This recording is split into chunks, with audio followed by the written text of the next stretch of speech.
si Melody Mandao.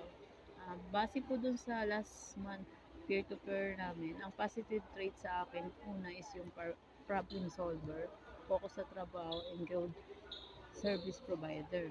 Sa negative traits naman, masasabi ko na as store o IC, dapat as a leader, ikaw yung mangunguna na wag pangunahan ng emosyon or takot yung mga bagay na nangyayari sa store. And lalo na kapag na-stress tayo, matuto tayong pumalma or gumawa muna ng paraan bago po tayo magalit or makapagsalita ng hindi maganda. Sa other comments naman po, comment po nila sa akin, may times na hindi ko nasasagot yung mga tinatanong po nila sa akin. Yung side ko naman po dito, dahil po sa marami po tayong ginagawa sa store, minsan kasi sir, yung mga sagot sa tanong natin is nandito lang din sa store.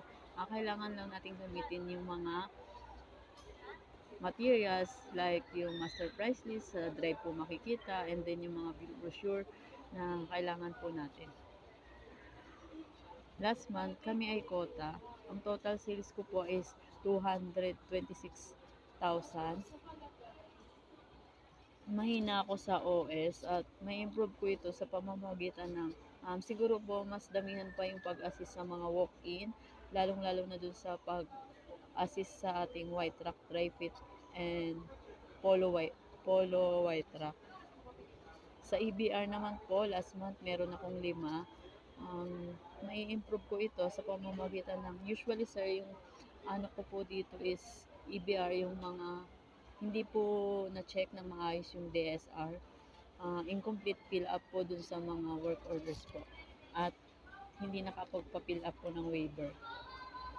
Sa IR ko naman, meron po akong wala na po akong tatapusin since wala na po akong IR.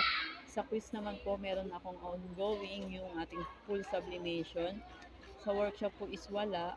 And then sa price list folder po, sa isang araw sir, mahigit sa isa or tatlo po yung titignan ko, lalo na po pag marami pong nag-enquire tsaka nagtatanong ng mga items, lalo na sir pag maramihan. So kailangan po talaga nating tignan sa master price list. 80% ng mga design natin is kabisado ko na kung saan sila mahanap, lalong-lalo na po yung mga ready files po natin. And then dun sa price list naman po is nakakategorize na siya, kaya po mas mabilis na po siyang mahanap.